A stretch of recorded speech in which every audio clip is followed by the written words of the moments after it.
27 जून 2023। अस्सलाम वालेकुम मेरे दोस्तों, सजिन और बेलियो। क्या आप जानते हैं शिमला मिर्च को सबसे ज़्यादा किस खाद की ज़रूरत होती है और कौन सी उम्र में उसको ज़्यादा खाद देनी चाहिए।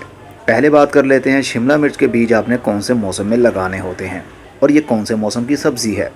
शिमला मिर्च गर्मी के दिन में खाए जाने वाली सब्जी है और गर्मी के दिनों में ही इसको सही फ्रूटिंग होती है। सर्दी के मौसम में इसको फल नहीं लगता, अगर लगता है तो उसको टनल के अंदर लगाया जाता है। हम अपने घरों की बात करेंगे, घर में हमने कौन से मौसम में बीज लगाने हैं। सबसे अच्छा मौसम तो इसका फरवरी से मार्च के महीने में होता है।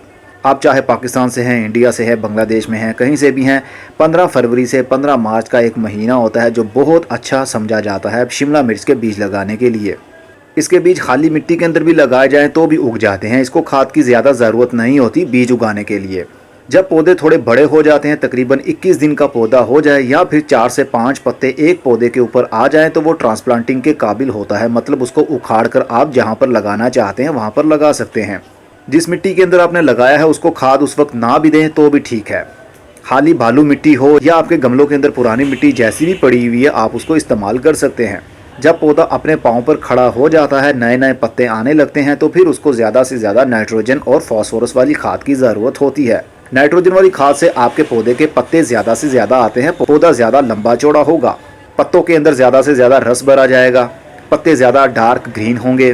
फास्फोरस का ज़्यादा इस्तेमाल करने की वजह से पौधे की रूट्स ज़्यादा स्ट्रॉन्ग होंगी, ज़्यादा से ज़्यादा फीडर रूट्स आएंगी। फीडर रूट्स वो होती हैं जो बिल्कुल बारीक बारीक सी जड़ें होती हैं जो खुराक को मिट्टी के अंदर से लेकर पौधे तक डिलीवर करती हैं।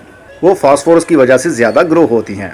जब पौधा फूलों पर आ जाता है तो उस स्टेज के ऊपर आपने इसको नाइट्रोजन वाली खाद कम देनी है, क्योंकि जब पौधा फूलों पर आ जाए तो उसके बाद उसके अंदर से फल बनता है।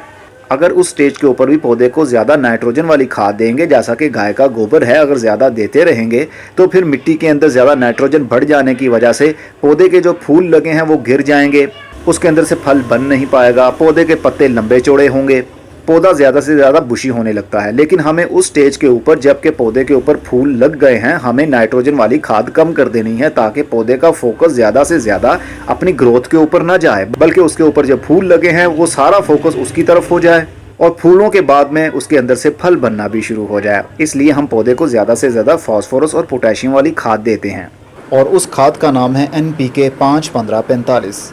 इसके अंदर 5% नाइट्रोजन, 15% फास्फोरस, 45% पोटेशियम है, जो कि फ्रूट का साइज़ बड़ा करने के लिए और फूलों के बाद में उसके अंदर से फल बनने के लिए बहुत अच्छी खाद समझी जाती है। बचपन से लेकर पौधे के बूढ़े होने तक फास्फोरस की खाद काम करती है।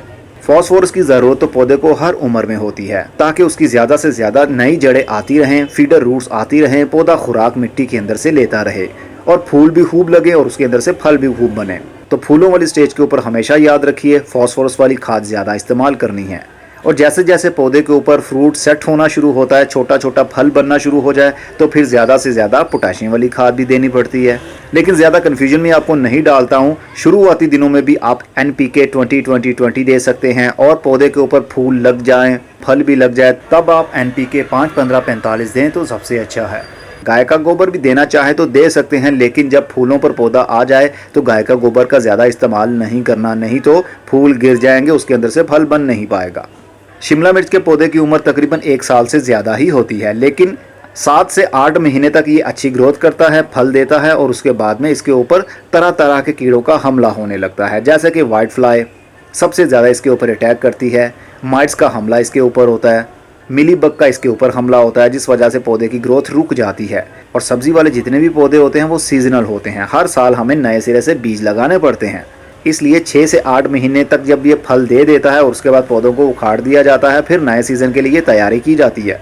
जो बीज हमने फरवरी से मार्च के महीने में लगाए हैं, ये तकरीबन अक्टूबर से नवंबर के महीने तक पौधे ज़िंदा रहते हैं और ठंड आने की वजह से ये पौधे मुरझाने लगते हैं या फिर स्ट्रेस में चले जाते हैं।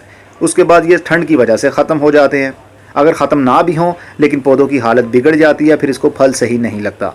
तो इस वीडियो में हमने क्या सीखा कि बेल पेपर, जिसको शिमला मिर्च कहते हैं, कैप्सिकम भी कहते हैं, इसको शुरुआती स्टेज के ऊपर ज़्यादा नाइट्रोजन और फास्फोरस की ज़रूरत होती है और जब ये पौधा फूल पर आ जाए, फल छोटा छोटा सा बनने लगे, तो उस स्टेज के ऊपर हमने इसको ज़्यादा फास्फोरस और पोटेशियम वाली खाद इस्तेमाल करवानी है, जो कि इसके मरते दम तक हम यही खादें ज़्यादा इस्तेमाल करवाते रहेंगे। इस्तेमाल का तरीका, 5 लीटर पानी के अंदर 1 चम्मच घोल लीजिए और हर 7 दिन के बाद एक गमले के अंदर 1 पानी का गिलास ये डाल दिया करें। अगर पौधा बड़ी क्यारी या ज़मीन के अंदर लगा हुआ है तो 2 से 3 गिलास भी आप डाल सकते हैं। याद रखिए, शिमला मिर्च के पौधे को फल लगता है, इसलिए इसको फुल धूप की ज़रूरत होगी। इसको शेडी एरिया में नहीं लगाया जाता। अगर अच्छा फल लेना है तो इसको फुल ओपन एरिया में लगाइए जहाँ पर पूरे दिन की धूप आती हो। पानी नॉर्मल देना है। जब आपको लगे कि मिट्टी का सरफेस ऊपर से खुश्क हो रहा है तब आप पानी दीजिए। अगर लगता है कि ऊपर से मिट्टी गीली है तो फिर पानी देने की ज़रूरत नहीं है। ज़्यादा पानी देने की वजह से भी फल गिर जाता है या फिर फूल खिलने के बाद में फल नहीं बनता। थोड़ा थोड़ा पानी मिलेगा तो पौधे की ग्रोथ भी अच्छी होगी, फंगस भी नहीं लगेगा और फ्रूट भी खूब अच्छे से बड़ा होगा। अब मैं चलता हूँ, अगली वीडियो में फिर किसी नई इन्फॉर्मेशन के साथ मिलेंगे। तब तक के लिए अपना बहुत सा ख्याल रखिएगा। खुदा हाफिज़।